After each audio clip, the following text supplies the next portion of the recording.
Hello and welcome to today's webinar. I am Trevor Smith-Miller, Communications Manager with the Canadian Cancer Survivor Network. Thank you everyone for attending today's webinar. This is our second one of the fall series for the 2023 season. If you're new to our webinar series, a little background on our group. CCSN is an organization working with cancer patients and survivors to learn about the complexity of our health system, connect with others to plan action, and act on those plans to create better outcomes and healthy survivorship. Please visit our website to find plenty of information like news, events, and of course, our webinar series. Now, this webinar is being recorded and will be available on YouTube, and a link will be provided by the email that you registered with, along with a link to the slides provided with this presentation. At the very end of the presentation, we will have a quick Q&A session, but if you would like, there is a chat function on GoToWebinar, and you can put your questions in that box, and we will get to them at the end of the chat. Now, on September 26th, we had two advocacy days take place on the same time, Mesothelioma Awareness Day and World Environmental Health Day. And so in the spirit of those 2 days, I am pleased to introduce two members of Prevent Cancer Now, Dr. Meg Sears and Julian Branch. Meg Sears, PhD, is the chair of the board of Prevent Cancer Now. She was trained in chemical engineering and applied chemistry at the University of Toronto and biochemical engineering at McGill, where she got her PhD, and has a diverse laboratory experience, including energy research, with skills in scientific analysts and writing. She later gained associations with medical researchers. Now, Julian J. Branch comes from a background in journalism and strategic communications. His interest in these areas led him to take a close look at the millions of kilometers of old asbestos cement water pipes around the world and the issue of ingesting asbestos. And so without any further ado, I'd like to give the floor to Meg and Jay for their talk, Tough to Swallow, a discussion of asbestos cement drinking water supply pipes. Well, thank you so much, Trevor, for your generous offer to join you today. We're absolutely delighted. Prevent Cancer Now wishes that you could be out of business, to tell you the truth. So we are totally focused on preventing cancer, stopping it before it starts. So we're scientific, we're heavily scientifically based, and we offer on our website, healthy choices, things that you can do better. We recognize that there are toxic exposures, and so we keep track of things like pesticides, and we'll be telling you today about asbestos that can be shed from old asbestos cement water pipes. And we're very heavily guided by science, so we're very science-based. And I'm going to pass it over to Julian, who has been delving into this as only a journalist could do. And we'll play tag team through this process. Thank you, Meg. And again, thank you to Trevor and the Canadian Cancer Survivor Network for allowing us to have this opportunity today. Just a quick bit onto my background, if I may, before I begin talking about the pipes. I am trained as a journalist. I spent 25 years in that profession. Then I moved into strategic communications, where I worked as the director of communications for 3 provincial premiers. I finished my career in the post-secondary communications sector. And I just want to put that out there because what that background provided me was a unique ability to cut through BS. Journalism is based on facts, not supposition, not hearsay, not conspiracy theories. I deal in facts. That's where my research is based, in fact. And everything I'm about to tell you this morning or this afternoon is easily verifiable. When I was looking into this group, I saw on your masthead on Twitter page a quote from a cancer survivor. And it says, being well informed and engaged is an important part of the battle against cancer. That's why Meg and I are here today, to inform you and hopefully to engage with you. I discovered this issue in 2012 while researching a related topic. And once you see something like this, you can't unsee it. So before I talk about the pipes, let me give you just a bit of background on the pipes themselves. The asbestos cement pipe process, or the asbestos cement process, was developed around 1900 by an Italian fellow. By the 1930s, it had been discovered that the pipes were extremely useful, acting as a reinforcement, a binding agent for the cement. It holds that cement together. The National Research Council studies will tell you that the pipes contain up to 20% asbestos on the interior of those pipes. They are sometimes referred to as transite. That is the trade name given to the pipes, and a lot of people refer to them simply as AC. Asbestos cement pipes still deliver water to millions of people around the world. Just to give you an idea, North America, 15 to 18% of the water distribution pipes in North America are asbestos cement. They are in Europe, they are in the UK, they are in the Caribbean, Australia, New Zealand. These pipes are truly around the world. The estimated lifespan of asbestos cement pipes is 50 to 70 years, and that high end, the 70-year lifespan, was provided by the Crescentile Institute. And the Crescentile Institute, or the Chrysotile Institute, is the lobby arm of the asbestos industry. The lifespan of the pipes actually depends on the hardness of the water, the aggressive nature of the water going through the pipe, or the aggressive nature of the water surrounding the pipe.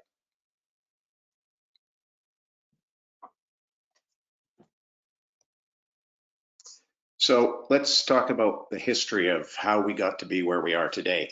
The actual first known case of asbestos in water does not involve the pipes. It involves the Reserve Mining Company.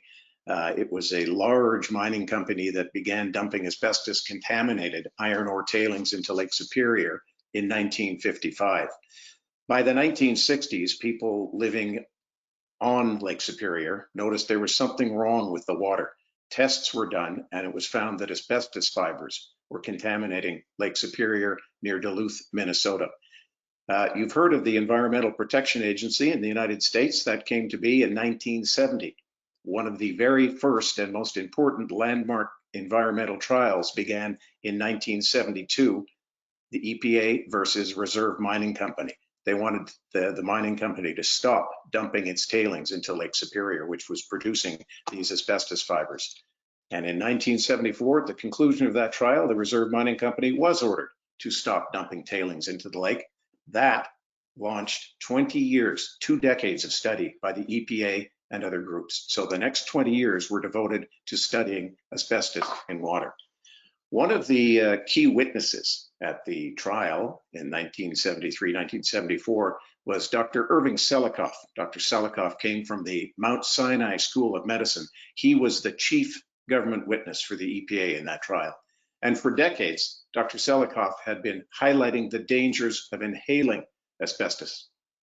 In 1973, at the trial, he testified, in my opinion, the best explanation is ingestion, to explain the 2 to 3 times increase in the incidence of death from gastrointestinal cancer among occupationally exposed workers. Now, it's interesting, 1973 was a different time. People weren't as familiar and comfortable with the media as they are now. Dr. Selikoff was an exception. He was out front and outspoken and very blunt and loved chatting with the media.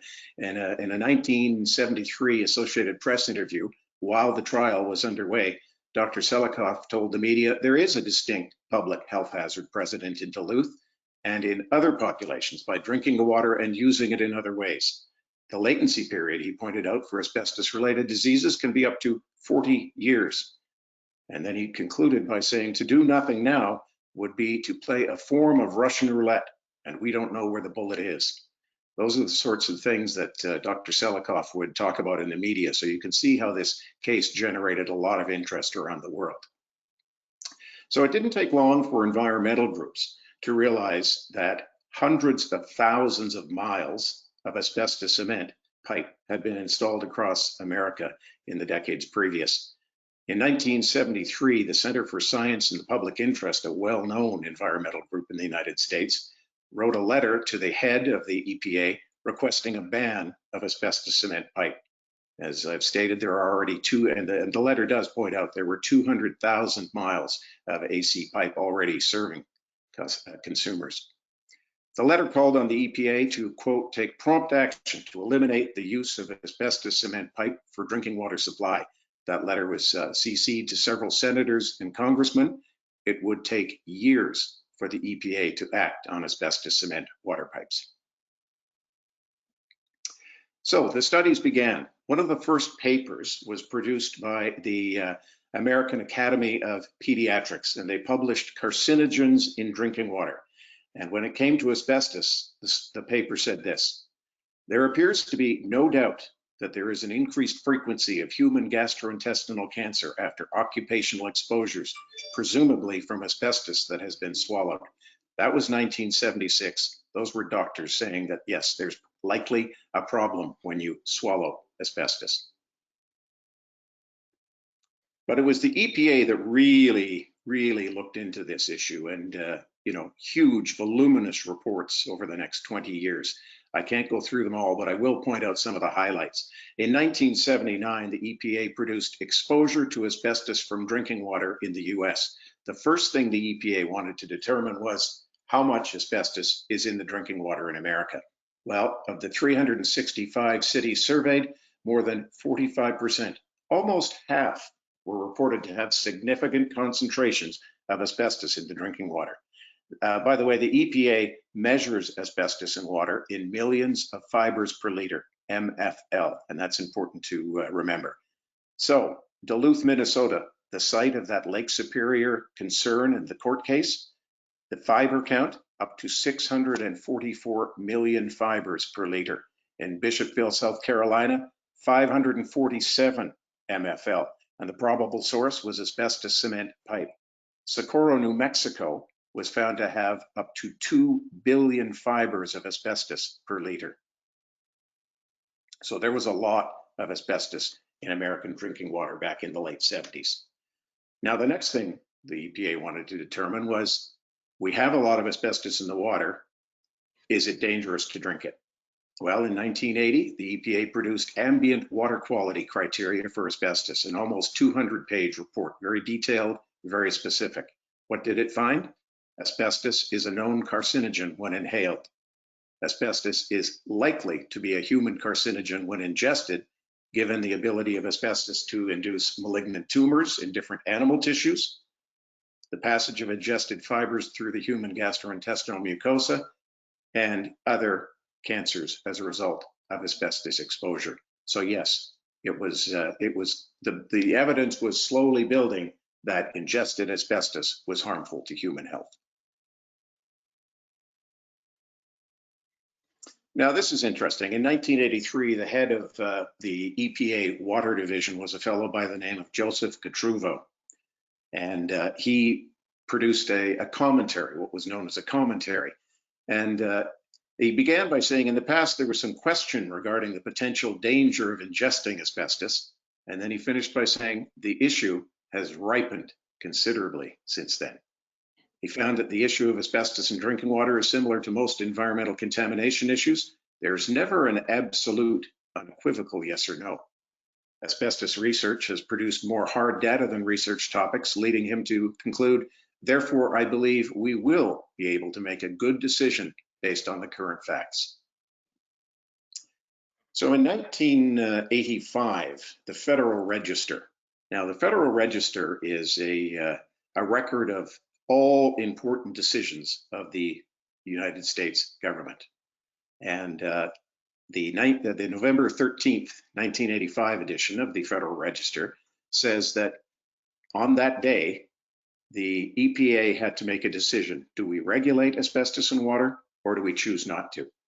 The EPA chose to regulate asbestos in water, and it outlined why. Asbestos has been shown to be a human carcinogen through inhalation exposure, and asbestos may be associated with an increased risk of gastrointestinal cancer through occupational exposure. So it said it was going to introduce a recommended maximum contaminant level, and that would be proposed based on the widespread occurrence of asbestos in public water supplies, data showing that asbestos is carcinogenic in humans, and that fiber lengths greater than 10 microns may be carcinogenic through ingestion exposure. So let's move on to 1987, 2 years later. The Department of Health and Human Services released a very specific report entitled Report on Cancer Risks Associated with the Ingestion of Asbestos. Now, the Department of Health and Human Services is big as it gets in American healthcare. Their conclusion starts off slowly, They found that there was insufficient evidence for a credible quantitative cancer risk assessment of asbestos ingestion. But it quickly picks up. The conclusion goes on to say the ingestion of water, food, or drugs laden with asbestos by millions of people over their lifetimes could result in a substantial number of cancers. And it ends by, well, it doesn't end by saying, it goes on to say, several members believe it is prudent for preventative public health policy to recommend eliminating possible sources of ingestion exposure whenever and to whatever extent possible. And I just want to just finish off here. And it goes on to say some of the approaches which could be pursued, including the following: eliminating asbestos cement in water supply systems. So the most powerful health department in the United States of America said that ingested asbestos through water could cause cancer, and it recommended getting rid of asbestos cement water supply systems. So 5 years later, 1992, 5 years after that study was released, the EPA regulated asbestos in water. In 1974, US Congress had passed the Safe Water Drinking Act, and in 1992, asbestos regulation came into effect for water. The maximum contaminant level, not the recommended, but the maximum contaminant level for asbestos in water was set at 7 million fibers per liter, 7 MFL.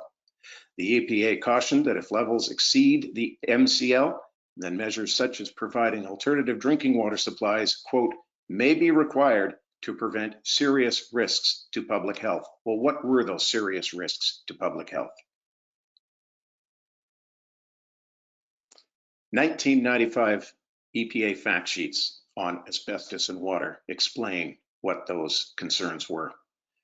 It states that the long-term health effects of ingested asbestos has the potential to cause the following effects from a lifetime exposure above that maximum contaminant level: lung disease, cancer. Under chronic, asbestos has the potential to cause lung disease from a lifetime exposure at levels above the MCL. And when it came to cancer, asbestos has the potential to cause cancer of the lung and other internal organs from a lifetime exposure. Now, this is asbestos in water, ingested, not inhaled. This is asbestos in water. So fast forward to today. If you go to your website today, the American Cancer Society and cancer risk, it states, swallowing asbestos. Asbestos fibers can also be swallowed. This can happen when people eat or drink contaminated foods or liquids, bracket, such as water that flows through asbestos cement white pipes, bracket. It can also occur when people cough up asbestos they have inhaled and then swallow their saliva. And evidence from studies in both people and lab animals has shown that asbestos can increase the risk for some types of cancer. So what's happening in Canada? What you're looking at there is a picture of the Jeffrey open pit asbestos mine. It was once the largest asbestos mine in the world. It is in Val de Source, Quebec, and you may know that more commonly as Asbestos, Quebec. It changed its name in 2020. The Val de Source mine shut down completely for once and for all in 2012, the largest asbestos mine in the world.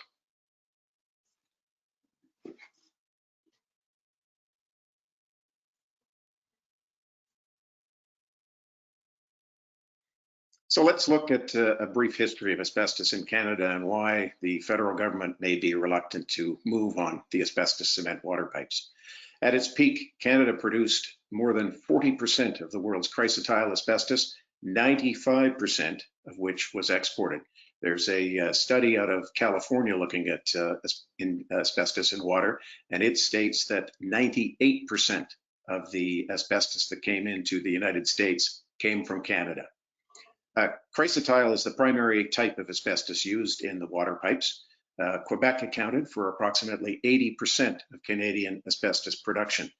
And an interesting point, in the 2018 Canadian ban on asbestos, and these words are important, it wasn't just a ban on asbestos, it was a ban on asbestos and products containing asbestos. And you know the pipes contain up to 20% asbestos. Cement water pipes already in use were exempt from that asbestos ban.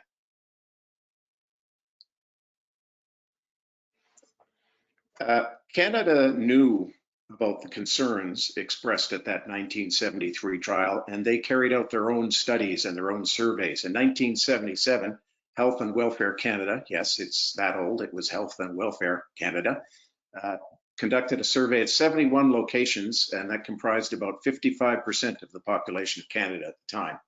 What that survey found was that chrysotile was the predominant type of asbestos identified in a survey of drinking water supplies. 5% of the population receives water with chrysotile concentrations greater than 10 million fibers per liter, and 0.6% receives water containing greater than 100 million fibers per liter. Please keep in mind the current standard in the United States is 7 million fibers per liter. Now, just continuing on with that survey for a moment, it did single out a couple of cities, and I want to talk about Winnipeg for a moment. Winnipeg has over 700 kilometers of asbestos cement water pipe in its system. And in 1977, more than 40 years ago, it found that values as high as 6.5 million fibers per liter were found in the drinking water supply of Winnipeg. And the report goes on to say these data provide a statistically valid indication that erosion of asbestos cement pipes is taking place in Winnipeg. Charts in the study also show that there were high levels of asbestos in the water right across Canada. The highest levels were in Bay Verte, Newfoundland. Concentrations in the water were as high as 1.8 billion fibers per liter, almost 2 billion fibers per liter in Bay Verte, Newfoundland in 1977. Now, the early 2000s were an interesting time in Canada. There was a lot of talk about infrastructure, failing infrastructure, and what can we do about it? People realized, politicians realized, that there was a problem with the asbestos cement water pipes in Regina and other cities across Canada. So in 2003, the National Research Council established a $30 million research center at the University of Regina. It was a partnership between the NRC, the federal government, the provincial government of Saskatchewan, and the municipal government of the city of Regina. From 2003 to 12, the Center for Sustainable Infrastructure Research, CIHR for short, published 10 studies on asbestos cement water pipes. The studies refer to asbestos fibers in water as a health concern. One study says asbestos fibers pose a hazard of cancer. And I will mention that CIHR quietly closed its doors years ago, and consumers were never warned of the danger posed by asbestos cement pipe. We have a link on Prevent Cancer Now to those 10 studies. And if you go to our website, you can find it. It's a brief history of asbestos cement water supply pipes in Canada. Now, I can't go through all the 10 reports. We don't have time, but let me highlight 2 of the major studies and their findings. In 2010, CIHR produced Safety and Waste Management of Asbestos Cement Pipes. It says that severe deterioration of the inner pipe surface along with sudden changes in hydraulic conditions may cause the release of asbestos fibers into drinking water. Now that's important because not only is there severe deterioration of these pipes, the pipes are breaking. There's nothing to hold the asbestos in. Once one of these pipes breaks, it is going into the water. There are fewer health concerns about waterborne asbestos fiber, and there are still concerns about the inhalation of asbestos from showers, humidifiers, etc., because now you're breathing in the asbestos fibers. Concerns about the ingestion of fibers from drinking water as well as clogging of filter systems. And one of the things the report points out that it says the worst thing you can do is abandon old asbestos cement water pipes in place, because now you're just leaving a future toxic waste zone. So do not just bury these pipes in place and leave them there. That's exactly what's happening in municipalities across Canada right now. 2010, the bacteriological challenges to asbestos cement water distribution pipelines. Again, these studies are all very specific, very detailed. This is one of the strongest reports out there because it says severely deteriorated asbestos cement pipes also release fibers into the drinking water. and, quote, could pose a hazard of malignant tumors of the gastrointestinal tract and other organs in consumers. Eventually, these fibers will, along with the biomass associated with them, will be released into the drinking water stream and degrade drinking water quality. The degradation of drinking water quality is not a good thing.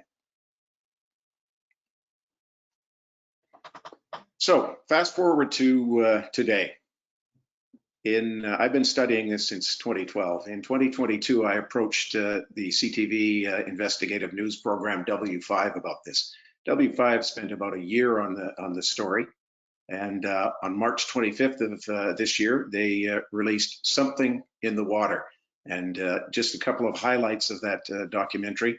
At least 85 communities in Canada still use AC pipes. And I can tell you from my research, that number's low. There are a great many other municipalities that still use these pipes. As I mentioned, the city of Regina has 600 kilometers of asbestos cement pipe. Over 7 years of testing the water, the city of Regina has never detected asbestos. W5 discovered 370,000 fibers per liter in one sample of Regina water using a US lab. And by the way, the W5 program also found asbestos in the water of Winnipeg with 700 kilometers of pipes. Dr. Arthur Frank features prominently in the W5 piece. Dr. Frank works out of Drexel University in Philadelphia.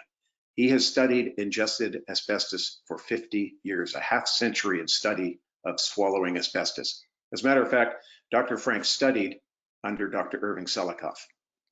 And he will tell you without a shadow of a doubt that ingested asbestos, swallowing asbestos, can cause any one of a number of gastrointestinal cancers. Now, following W5, it's interesting. I've monitored the media that's followed W5, and several municipalities have stated that they are meeting or exceeding federal regulations for asbestos in water. Ladies and gentlemen, there are no federal regulations for asbestos in Canadian water. It's pretty easy to meet or exceed when there are no regulations. Very few Canadian municipalities test water for asbestos. For example, Weyburn, Saskatchewan, close by where I live, 75% of the water distribution pipes are made of asbestos cement. Weyburn does not test for asbestos in water. Winnipeg, 700 kilometers of asbestos cement pipes. The last time it tested water for asbestos was 1995. Now, the infographic you're looking at is on the Health Canada website, and you'll see right up above under asbestos in drinking water, and this is the position of Health Canada. There's no consistent, convincing evidence that asbestos ingested through drinking water is harmful to your health. And at the very bottom there, it says, for more information, contact the World Health Organization, because that's what the World Health Organization says as well. But there's something different in what Health Canada says and what the World Health Organization says. You'll see under asbestos in drinking water, the tap with the drop coming out, it lists the sources of asbestos in drinking water. And right at the bottom, almost as an afterthought, it says asbestos fibers may be released from asbestos cement pipes. Well, if you go to the World Health Organization, in their report released in 2021, you will find that the main source of asbestos in drinking water is listed as asbestos cement pipes. And now I'm going to turn it over to Meg Sears, who's going to fill us in a bit more on the science behind this. Well, thank you so much, Jay. My goodness, you have been delving into this and have just brought together such a wealth of information. It's really, we wouldn't be here without you. So when I look at this, I say, how can we say it's safe to drink something that's a known carcinogen? The World Health Organization and Health Canada and the International Agency for Research on Cancer all say that breathing in asbestos is a known human carcinogen, and it causes lung cancer and mesothelioma, and it is mesothelioma week. But the World Health Organization and Health Canada say there is no consistent, convincing evidence that asbestos ingested through drinking water, they specify it, They don't really say that you can't swallow asbestos other ways, but drinking water asbestos is special. And so we don't have this consistent, convincing evidence about that being harmful to your health. And this is a very high, very specific, and very difficult evidentiary bar, to say we're not going to act on this until we have this convincing, consistent evidence, specifically about drinking water. I have a really hard time understanding how we could possibly gather that any better evidence than we have right now. And it seems that there is an ethical dilemma to waiting that long before we take much stronger action, because although they protest about the lack of consistent, convincing evidence, there is zero evidence that it's actually safe. They also say, well, you eliminate most of the fibers through the feces, but every carcinogen that we're exposed to, some of it goes into our bodies, a lot of it goes out, but tobacco smoke, it's mostly exhaled, it still causes cancer. And it's the same with all other carcinogens. So it seems that we're being kind of baited with statements that are not quite what we would expect in terms of protection of public health. So Health Canada in 1989 did a review of asbestos in drinking water, and we have on our website a page that goes through the references that were referenced at the time, the strengths and weaknesses of this epidemiological evidence, and all evidence, if it's gathered in real life, is going to have strengths, is going to have weaknesses. So, I'm not saying that all the evidence is bad or anything like that, but it's very limited, and we do have to recognize its limitations. And one of the really important things is that what they're trying to create this bright line, as if inhaling asbestos is very different from ingesting it, when in fact, no matter whether you inhale it or ingest it, and in fact you do both if you are being exposed to asbestos, these asbestos particles distribute throughout the body. They get into the blood, they get into the urine, they're found in numerous organs, they're found in the placenta even of pregnant women. So the fetus can be exposed to asbestos even before it's born. It's been found in the kidney, heart, liver, spleen, adrenal glands, the pancreas, the brain, the prostate, the thyroid, and these fibers have actually been seen also in various tumors. And it's not all necessarily from being inhaled or eating asbestos or ingesting it somehow other than in drinking water. So we do have a bit of a false dichotomy being set up here. And we also have a circular conundrum, I think, if there is such a phrase, because in Canada, we have no standard method to measure asbestos in water. When I started looking into the methods, the reports that we've tested for asbestos in our drinking water and we find none, what Julian referred to with the W5 investigation, where they tested one sample and found a lot of asbestos in the water in Regina and in Winnipeg, while the municipalities were reporting that they could find none.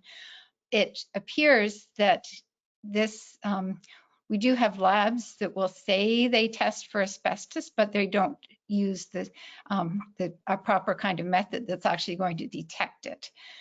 But since we have no Canadian standard method to measure asbestos, we can't have any ongoing longitudinal Canadian research saying, okay, we're measuring asbestos here and there, and these are the results over time, and these are the trends in our population. So that kind of research, which would really eventually find out what, the degree of the problem, it can't take place. Not only is it not taking place, but it couldn't take place because we don't have a method. And so because that research is not taking place, we have no drinking water standard, and we're back to this, there's no consistent convincing evidence. So somehow or other, we're going to have to break out of this circular, merry-go-round of having our eyes closed and not looking at things, and then saying, well, we don't have any problem because we haven't seen it. Now, fairly recently, in 2016, the International Agency for Research on Cancer did update all of its research, and it said that all forms of asbestos are carcinogenic to humans. So asbestos causes cancer. But they specifically looked at this issue regarding drinking water, and there is a great deal of evidence based upon very poor water quality data, which has polluted the research regarding drinking water. So we need to have a very hard-nosed look at that research. So the working group was split 50-50 as to whether drinking asbestos in drinking water could cause cancer at the level of group 1. And group 1 means it is definitely a human carcinogen. So since basically the International Agency of Research on Cancer was not saying that it's not a group 2A, which would be a probable human carcinogen, because the way their system works, they can only come to one conclusion. So they were split regarding drinking water, but there is certainly very strong concern. And another consideration is that in exposed cohorts, which is workers or miners, or in communities where there are high levels of exposure in the air, we find that there's a very strong correlation between lung cancers and stomach cancers in these cohorts. So we are seeing these gastrointestinal cancers being at higher levels. And there's also in IARC, they will also look at the animal studies, because we can do things in animals in research labs that we can't obviously do with our young children. And in those animal studies, one way of looking at it is to say, okay, we're going to see whether a known carcinogen plus asbestos is extra specially bad. And so these are called co-carcinogen animal studies, and it's a more sensitive way to look for a carcinogen. And these are very strongly positive for cancer being caused by asbestos ingestion. So our position and the position of quite a few international experts are that there is very strongly a possible risk, quite a probable risk, in fact, of to our health from asbestos in drinking water if we apply the precautionary principle in dealing with ingestion of asbestos. The conclusion is several findings suggest that health risks from asbestos could not exclusively derive from inhalation of fibers. So they say, what we're seeing isn't only from inhalation. Health hazards might also be present after ingestion, mainly after daily ingestion of drinking water for long periods. And we have had decades of asbestos in drinking water in Canada. And so recently, in some areas in Italy, there are very high highly contaminated sites and highly contaminated populations. So as recently as 2017, Di Carola is a very active researcher, and so he published that he published about gastric and colorectal cancer in exposed groups, and found that as well there was experimental evidence about ingested asbestos fibers having toxic effects on the stomach and the gastrointestinal system. He also published how it does cross the placenta and enter fetal organs, including the liver. And he highlighted various occupational studies that suggest associations between asbestos and liver cancer, a particular kind of liver cancer that originates in the bile ducts. And we're finding, what he found is that he actually visualized the asbestos fibers in these bile ducts. So there's, you know, when you've got the fibers sitting in the middle of the cancer, then it's pretty clear that's, you know, a pretty important reason the cancer's there. And so recently, Brandy and Tavolari have reported gastrointestinal tumors, again, these liver cancers, and they say that it would be explained by the particles movement following ingestion, and in the liver, these long, thin fibers, which would be quite typical of the chrysotile asbestos that we have in Canada, could remain trapped in the smaller bile ducts and exert their carcinogenic effect over a long period of time. And there's a link to the to this recent publication at the bottom of the slide. And I gather you can download, you'll be able to download the slides, and so you'll have access to this. So far, Prevent Cancer Now has a topical overview on the Prevent Cancer Now website. And as Julian mentioned, that we have archived and links to and excerpts from all 10 of the National Research Council studies looking at asbestos cement water pipes.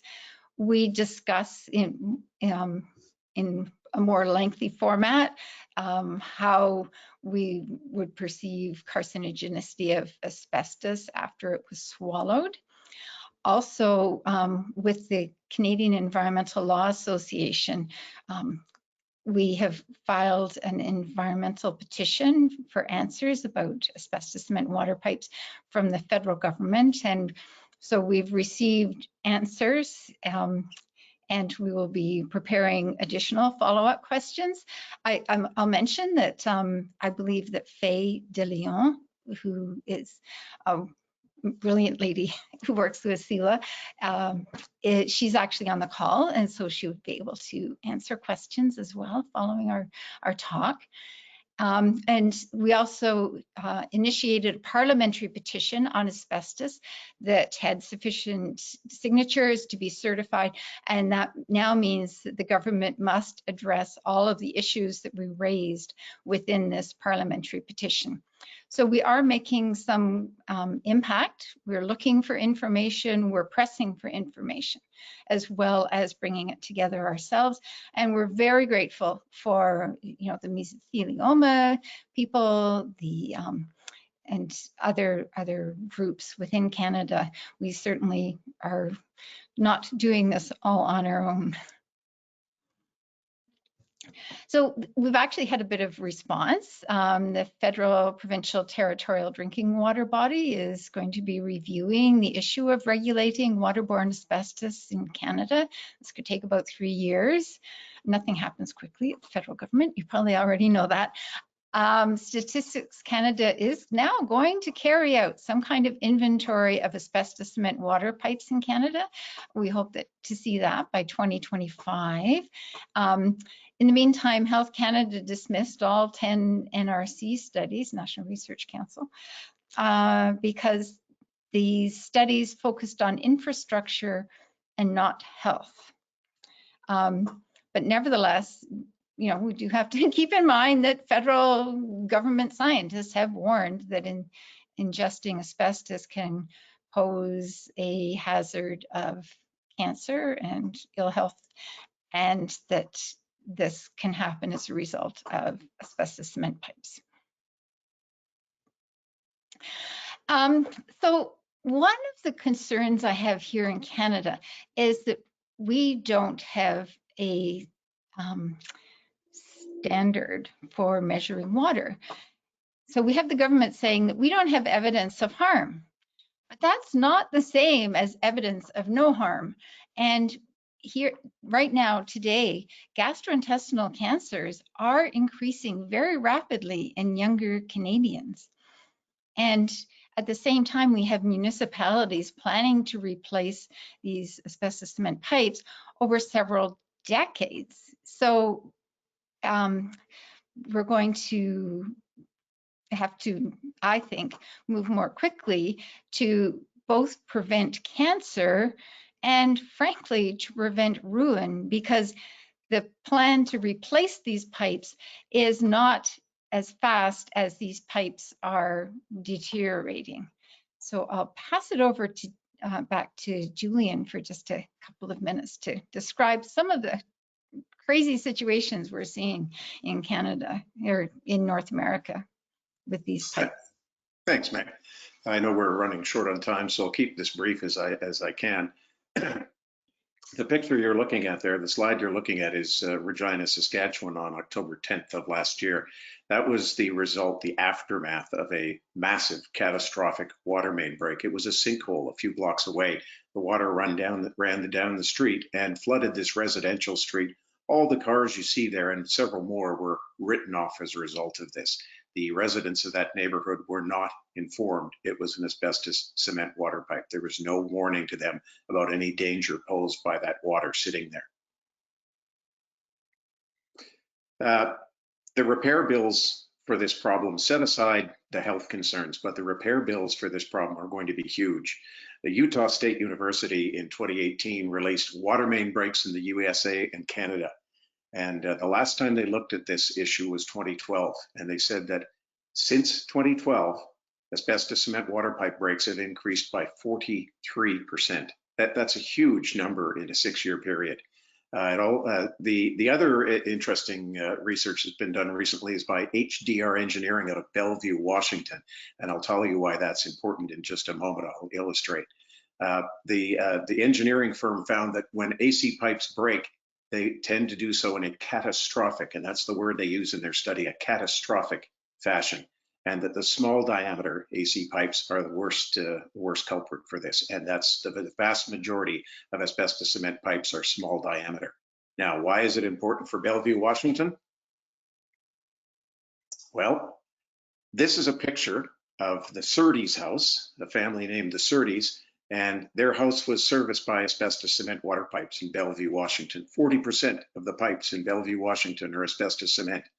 That pipe collapsed and it created a landslide, and the Surtees lost their home. Mrs. Surtee almost lost her life.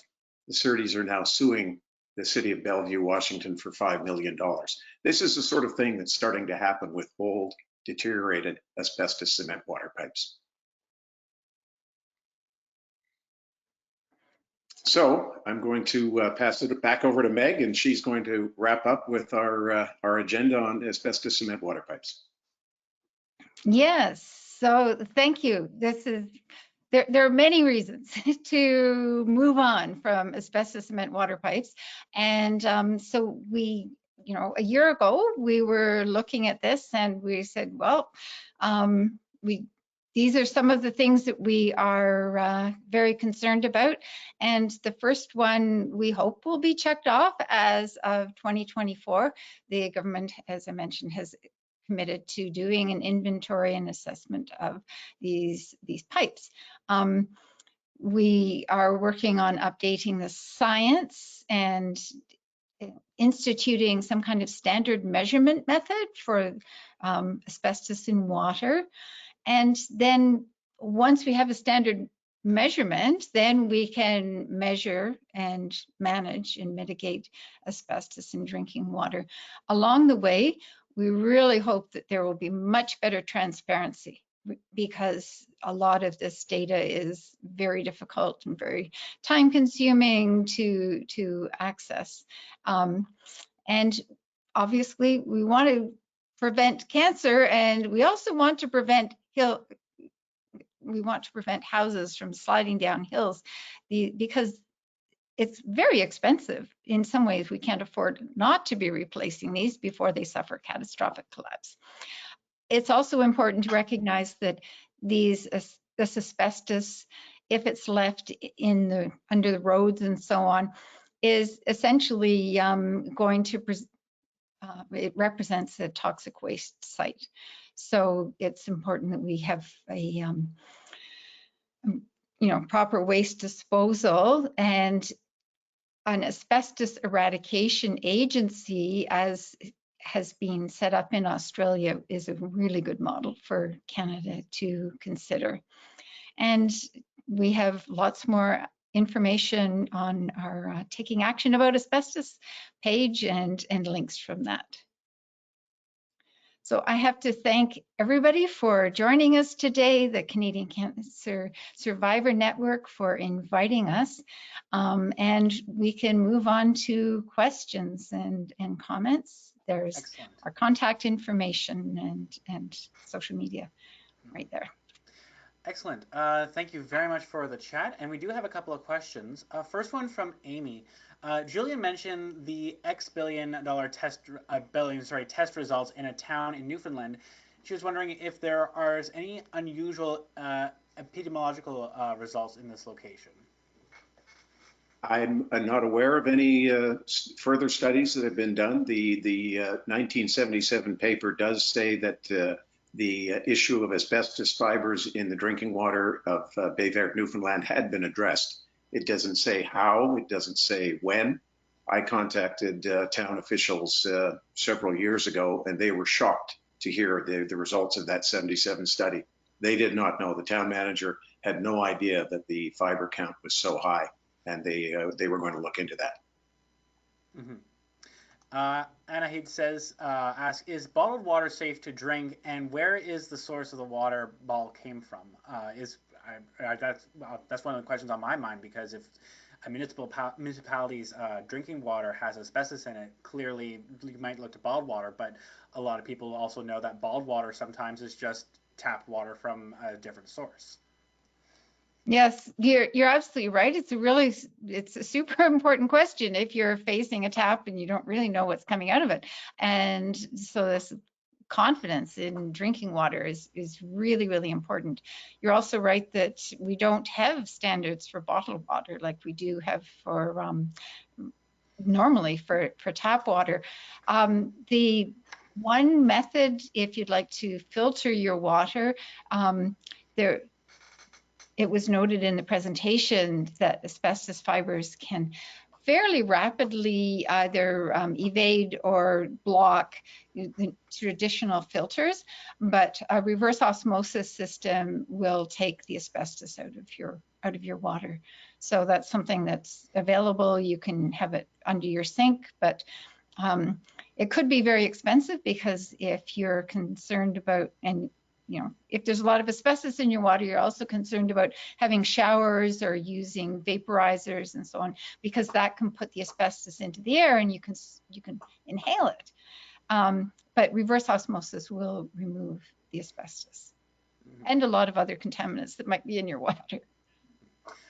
Ethan says, great presentation. I'm curious to learn more about AC pipes. In the manufacturing of these pipes, was it required to disclose the content of asbestos in the cement?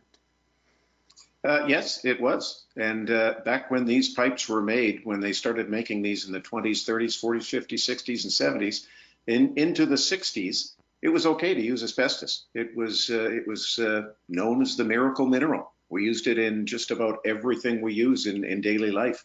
So it wasn't until the 50s and 60s that we became concerned about this. But the short answer is yes, there was no hiding this, except for calling them transite pipes, so you don't have to say asbestos in it. Mm-hmm. And one of the follow-up questions that I personally have is just, it's almost a why question, but with asbestos was commonly marketed as a fire repellent, and whenever we first talked about this about this talk, I thought to myself, well, cement doesn't catch fire, so why use cement?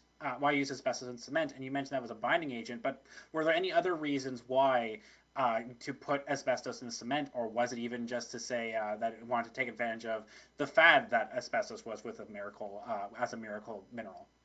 There was one other purpose for using the asbestos in the pipe.